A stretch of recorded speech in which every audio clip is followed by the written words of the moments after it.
to the merge, everybody. I'm real excited to have a good friend of mine this episode.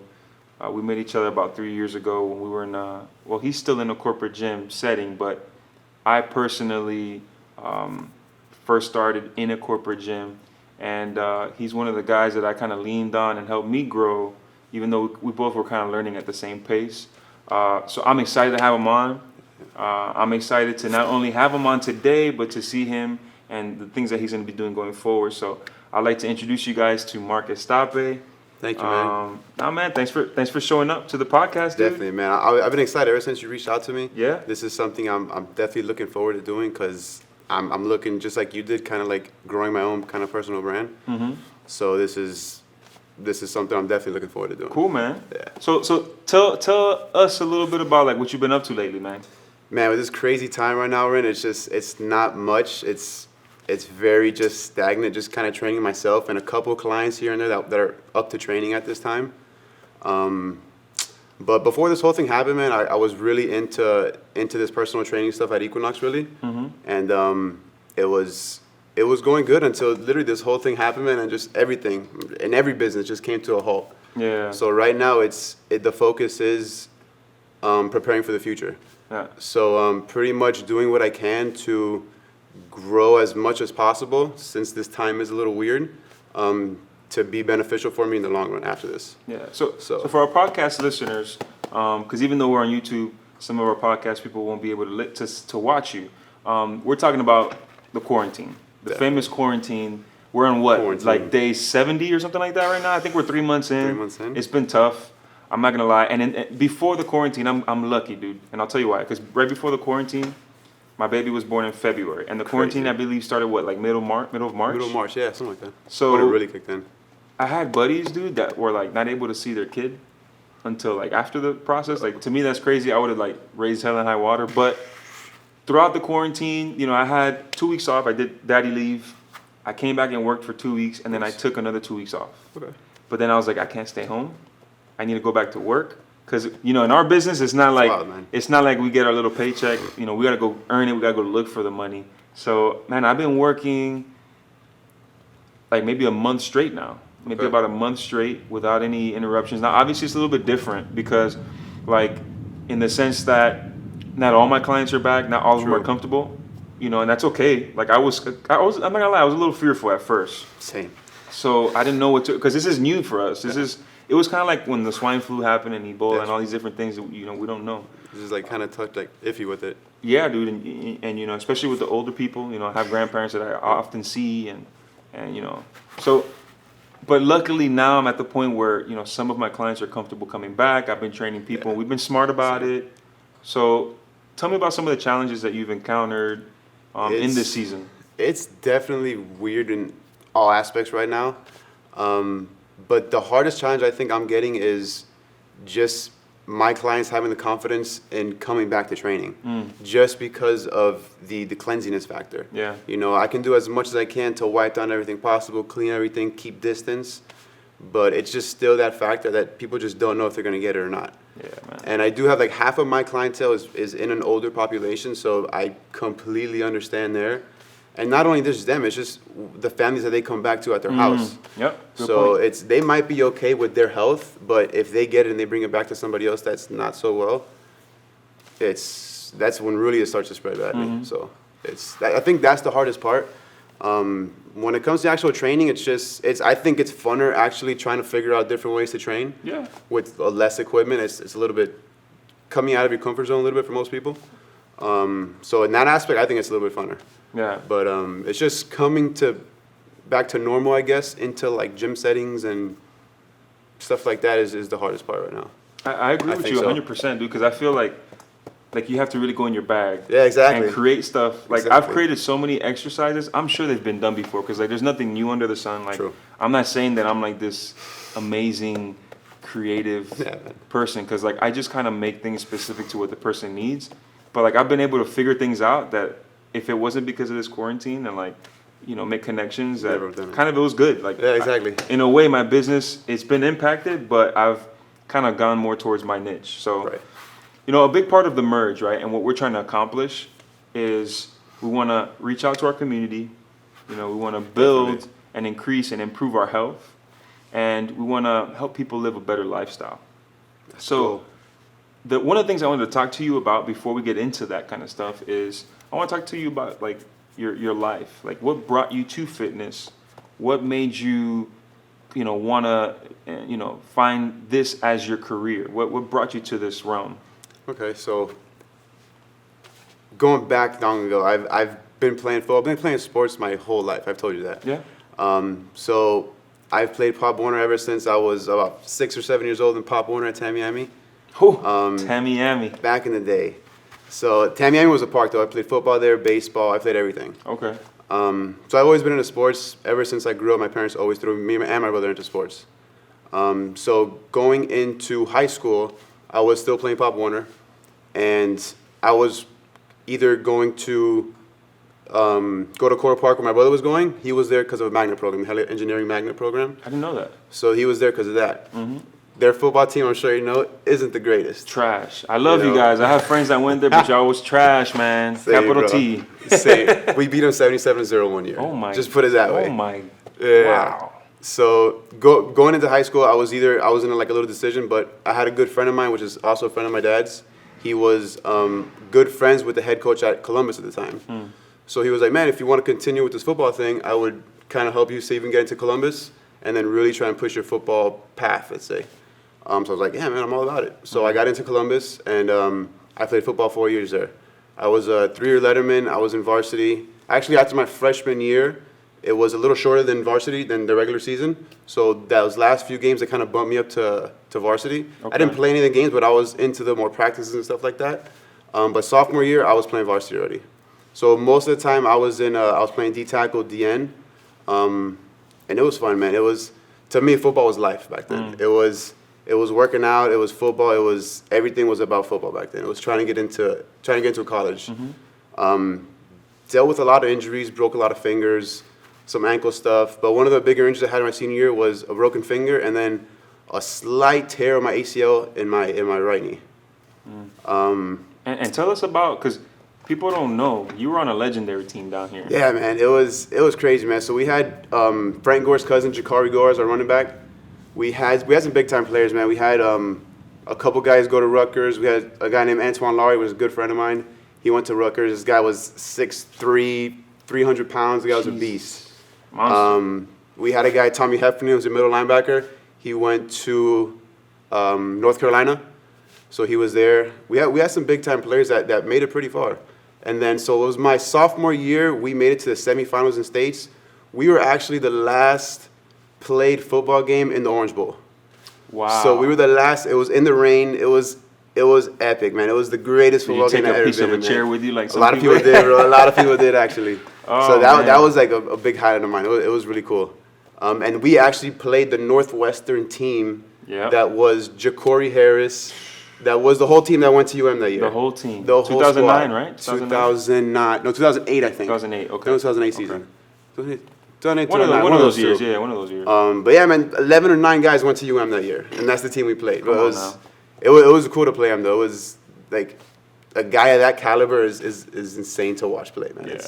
So that was fun. And then, so going from there, I had a pretty bad knee injury going into college. So I got a scholarship to go play at St. Thomas in Minnesota. The cold St. Thomas, not the warm one. Man, cold. So things didn't go out with some injuries up there and stuff. So I ended up like kind of stopping my football stuff. Came back down and I've been at FIU. So I've been kind of going through certain things there. But I've always been into like fitness and growing, like getting stronger and really just movement overall. So stopped playing football. It kind of like there was something missing, you know. So I needed to find something to keep me active, right? So I was always training myself, and ever since I was in high school, I started building like a little home gym in my parents' garage. And 10 years down the line, I have a fully equipped garage gym where I'm training a lot of my clients out of, right? He definitely does. I've seen it. So beautiful. I think that's what kind of sparked me into like actually training, not only myself but other people.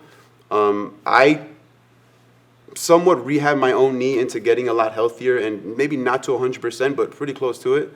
And that's what got to thinking that I can actually help other people. Yeah. Right. So I started training some family members, stuff like that, and it was going well. I found like my niche, I guess. Mm-hmm. It was something I was enjoying doing. And then actually somebody reached out to me that worked at Equinox. So she was a friend of mine through a couple people. She reached out and said, hey, we have some spots over here. If you're looking to do some change, I know this is what you're doing right now. If you want to give it a shot, I'm here. Cool. So I went to Equinox. I met with a couple managers, and I jumped on board. I've been there now for 2.5 years. It's 2.5? Oh, I thought it was longer than that. I think it might be a little longer than that now. Okay. It might be a little longer.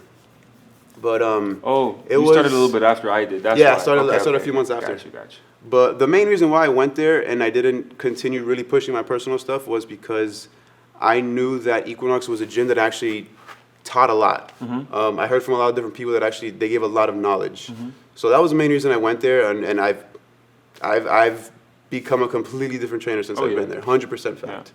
Yeah. So it's been a really good fit for me so far. But I think it's just. It comes to a certain time where you just need to like just kind of do your own thing, and nothing new. So I have no plans on leaving anytime soon. It's just this time right now that we're in. It's just It's not forcing me, but it gives me a little bit more of an itch to do my own thing. Yeah. Let me ask you about that. Like, I think one of the most difficult things as a trainer and a fitness professional is developing a niche. Yeah. You know, because you first kind of start off, any client. You need clients. You need clients, and you're trying to fish them out. Sure. I struggled for a very long time because I always knew what I wanted to do, but I didn't have those kind of clients. And it took me a while, but I developed a niche. True. What made you figure out, okay, this is my niche, and this is what I'm going to do? How'd that process come about? I guess it happened over time. It was something that I guess it wasn't like a certain thing that kind of just like sparked it for me. It was maybe the first 6 or 7 months in Equinox, I still wasn't like, this is what I really want to do. But after training, I guess a few of my clients that I'm still training to this day, I've got them to certain points that they've been wanting to get to, and it's a really good feeling to know that like you were some part of somebody bettering their quality of life, pretty much. Yeah. I get a lot of testimonials from a lot of my clients just send me messages on random occasions saying like, best. dude, like you have no idea how it was easy for me to walk from A to B, or I walked the steps instead of the stairs, or instead of the elevator. So it's cool stuff like that, and like I think over time getting a lot of stuff like that at me is what really like created that niche for me. But even then, like personal training is what it is, and I like training one-on-one clients. But I want to do it a little bit. I want to like expand that into a little bit more athletic based. Yeah. I'm training like every now and then a couple more athletes than usual, but right now more of my clientele is more general pop. And don't get me wrong, it's awesome. Oh yeah. Awesome, sure. right? But it's just I just want to expand a little around and just test the waters a little bit elsewhere. Just because since I was an athlete, I kind of know where the training should be, and I've been doing a lot of research and just looking around the industry, and it's just like I feel like I can try to do it. Yeah. You know? And that the funny thing about what you said, like first and foremost, like when I think strength, when I think performance, when I think of that realm, like I always think about you because, you know, there's always somebody that's better. There's always. I'm not the best. You're not the best. I don't really think, because in this industry it's so saturated. There's just so much change, and nothing is new under the sun. Like everything has been done. I think what separates us as fitness professionals is how we deal with people. Definitely. Because there's a lot of people that have knowledge, but they're not great with people, and there's others that are great with people but have no knowledge, and we've seen them. For real. You know, True. we've seen those. A few people come to mind, but the good thing is when you find a professional that cares, knows their stuff, big difference, and they work with people. They're great with people. Yeah. And that's when you have a real fitness professional. Definitely. You know, let's talk about that. Like right now in the industry, especially down here in Miami, like it's saturated. Extremely. You know, you can find a trainer like this. There's apps now where literally you can type in your zip code and they have like trainers pop up. Yeah. You know, one thing that, you know, and I don't want to sound like I'm shitting on anybody, but there's a lot of trainers that are wasting people's money. I used to be that trainer, you know, and I'm not afraid to say it. When I first started, I used to have people train with me for free. Yeah, dude, I would show up to fit camps, $5 fit camps. $20 sessions. $20, you know, and I'd have like 10 people, and I'm like, yeah, I mean $50, you know. And man, I was wasting people's money because I didn't have the knowledge that I needed yet. True. You know, but what qualifies? Like in your opinion, what qualifies someone as a fitness professional? It's a tough question. It's like you Some people said, say, I'm sorry, I don't mean to interrupt, but some people say, oh, you just need your CPT. What do you say to that? You don't even need one. You don't even need one, man. Like honestly, it's all the information's out there. If you want to learn it, it's out there without having to go through certain certifications and stuff like that. I've seen people that have no certifications that are at the top level, training the top athletes. I've seen people with thousands of certifications across the board, but have 2 clients. So it's tough. I don't think certifications is what qualifies you as a professional. I think it's more one being like a track record to like really show like what some results are. It's just straight up facts. And then you having the knowledge of a lot more than just one thing. A lot of people know about bodybuilding, right? Yeah. Don't knock bodybuilding. I love bodybuilding. I love trying to build some muscle, right? But like a lot of people just know isolation work. Yeah. So let's say I pick you up as a client, right? You want to gain some strength. You want to work some mobility, stuff like that.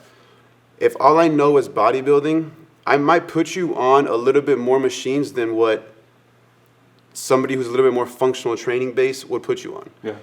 And if your end goal isn't to be a bodybuilder and gain the most amount of muscle possible, then I don't think putting you on a machine is the best thing. I think maybe putting you on a barbell squat, something that's a little bit more functional, maybe working with some kettlebell, stuff like that, because your goal isn't to show up on stage with the most amount of muscle possible. Yeah. And if you want to jump on machines, then be it. We say we train twice a week, then those 2 days with me, you're not going to be on a machine, but other than that, you can be on machines. Yeah. So in my opinion, it's being more of like a chameleon, really understanding a lot of different avenues and understanding what the client wants.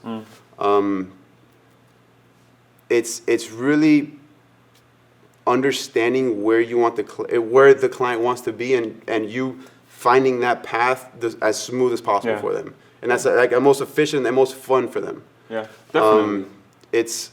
It's tough to do. It takes some time to like really understand different like styles and modalities and stuff like that. But it's just something that if you're really into it, you'll put the time into research to try yourself, to put it down and try with your clients and stuff like that. But I think to call yourself a professional, it takes a lot more than just 2 or even 4 years of training. Yeah. I won't even call myself a professional yet. I think I need a few more years in the industry and really helping a lot more people to call myself a true professional. So that's interesting. That's interesting that you say that, because we have a little bit different opinions on this. It's kind of from the same place, but I do think that you need at least a CPT. Okay. Just so that you can kind of get your foot in the door. It doesn't necessarily. I didn't mean you don't need anything. For sure, I would suggest getting a few general certifications just to get the understanding, especially if you don't have it. But for sure, yeah. And there's some people that have degrees in this. Yeah. Some people that have their degrees in biomechanics. Some people have their degrees in sports medicine or athletic trainers. There's a lot of different. And those people went to school for 4 years, got their degree. I wasn't one of those people. I went to school for sports administration, so it's completely different. I know more about the business aspect of it. But I do think you need your CPT just to walk in the door. True. That doesn't. I don't think that qualifies you enough. Right. I do think experience is one of the indicators. I do think qualifying the research that you get. Right. Like Google is not a research tool. Now Google Scholar, if you've ever heard of that, Google Scholar would be a definite research tool.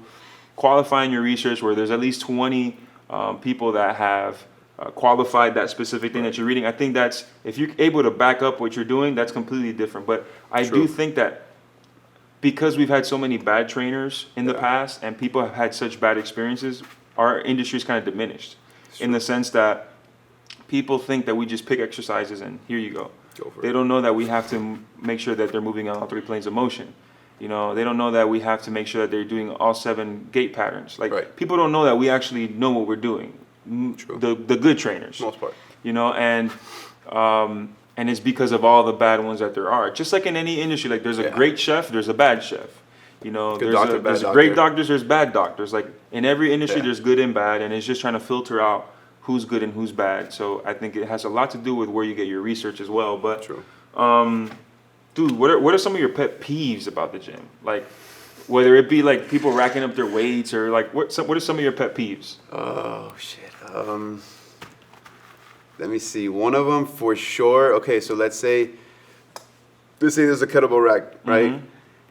And you know, you grab a kettlebell, you find the open spot, and you do your kettlebell work. Yeah. Right?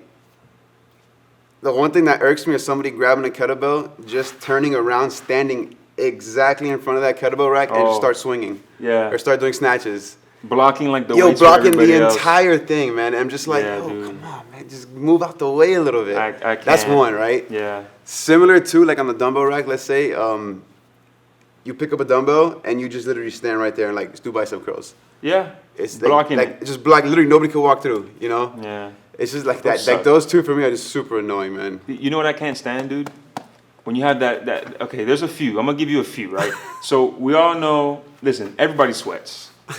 All of us sweat. Some people sweat more than others. That's okay. It's not a problem. Some people have conditions, but what I can't stand when it comes to sweat is when you don't wipe down Oh my after you God, use the bro. equipment. Come on now. Especially there is wipes out Especially there. now with the coronavirus and all that kind of stuff going on. Yeah. I also can't stand the people that have body odor. Like, dude, do you not smell yourself? 3 people pop up in mine right now. When I was working at the gym, there was an instance where I had one of my clients. She was like, listen, can we move to another area? Because this guy on this that treadmill, he smells so bad. I I need to would like move. that. We had to get the manager to talk to him and say, listen, the great thing about this gym is that we have Yo. a locker room full of amenities and things that you can use Some because body your odor odor is bothering our members. Dude, you know how bad your odor has That's to gotta be? be bad, Come bro. on now. That's So that's gotta be that's bad. that's the sweat one. That's The other one rough. that I have is the dude, rough. and it's always a dude. You don't really see this too much with the ladies because the ladies are a bit more respectful for the most part Okay. in general in life anyway. The guys that put 5 plates on each side, they want to do a max deadlift, leave it there. You know, the guy Don't put- unbuckles his belt, throws his belt, leaves his stuff there, doesn't clean up, and then you have the poor trainer that's half his size has to come over here Right, and put away. come on, man. Those are my gym pet peeves. Yeah, those but are not mine. not putting weights away is Come on, man. Like those kill me. irks. Yeah, that bothers me. Yeah, but I want to ask you something else. You know, I want to talk to you about community and the importance of it. You know, now that we've had our fun and made fun of people, let's bring it back. How important is the circle? The people that are around you, the people that build you up to become who you are, who Mark Estape is. How important are they to your success? I think extremely important. I think that's definitely one thing when it comes to anybody that really like shows you like who you are kind of person. You know, it's I feel like the people you keep around you that kind of show other people who you are. Got it. They kind of just reflect. It's like they reflect on you almost. You know, so I feel like having the right people around you, whether it's a lot, whether it's a little, just having the right people around you is extremely beneficial. So define the right people. Like, what makes them right? People that don't just say yes to everything. People that actually want to see you succeed. So they might question certain things. They might ask you that's why good. on certain questions, on certain ideas that you have. They just might push you to be a little bit better each day, let's say. Somebody that you know that you've grown from. Because definitely, so like 2 people in my circle for sure are both my parents. They've taught me a lot, and I feel like they are the 2 people in my life that really like put me to where I am today. Like Yeah. I'm the person I am today because of them too. I consider myself a pretty humble person, extremely humble person. That's one reason why I can kind of get along with a decent amount of people, you know. And I feel like same way. Like I'm really good friends with you, and I have a strong feeling that you're extremely humble. You know, Appreciate that. People, Like- a lot of people don't think that about me. But I have like to me you're extremely humble, man. So I feel like that's Thanks. one reason why I connect pretty well.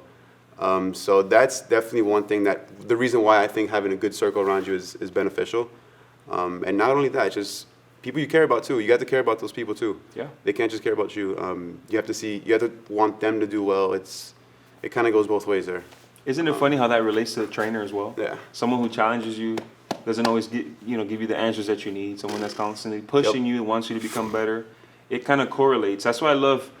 This is like a microcosm of life, fitness and health. If done the right way, it's really like I have clients that, we're gonna have clients that come and go. It's just the nature of the beast. Like you're not gonna stay with some person for their entire life. It's just normal, and we know that. But there's the people that you have for 5, 6, 7, 8, 12 years that you build a relationship with. You have that rapport, and you're not just a trainer. You're not just a client. You guys are friends. You've established that, and you push each other. Like those are beautiful things, and the fact that you have a circle outside of that as well is like a lot of people don't have that. A lot of people have, like you mentioned something extremely powerful, how it's important not to have yes men around you or yes people around you, because sometimes your shit doesn't stink anymore. Right, exactly. Exactly. And we need to have it stink so that we know that we're human, we're humble. We got to be like that. Exactly. It's almost the same way too. If you think about that, like in like a trainer setting or gym setting, like you always want somebody around you that's just a little bit stronger, that's just a little bit faster, to give you that extra push. So like you always want people just a little bit better than you, let's say. Definitely. If you want to think about it like that. But but it's always facts. It's true. It's competition. I feel like competition always drives people a little bit more. Have you ever had a run-in with like somebody in your community where it's like a situation where maybe it made you stronger, but on the contrary, maybe it's like, all right, we got to end this relationship? Have you ever had a situation like that where you had to cut somebody out, or?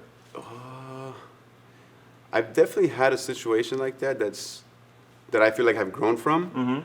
Mm-hmm. And it's just that I feel like no matter what situation comes at you, you have to kind of look at two sides of it and see like, you're gonna have to deal with whatever it is in in this situation now, but there's gonna be something at the end of that you're gonna grow from. Yeah. I feel like that's just how I approach a lot of things. Is not just looking at right now, is kind of looking at the big picture. Yeah. And that just knowing that it's gonna be better in the long run, and if it's gonna be worse, then hey, it's just we gotta find the light in it pretty much. 100%. You know what I mean? So it's just always kind of like finding. Just not like sticking to the moment now. It's just kind of like really thinking like it's thinking a little bit bigger picture. Yeah. And talking about growth and everything like that. First off, I want to thank you for being on here. Thank you. Because this is a great episode. This is a great time that we've been able to hang out and talk a little bit about our industry, about relationships and community and all that.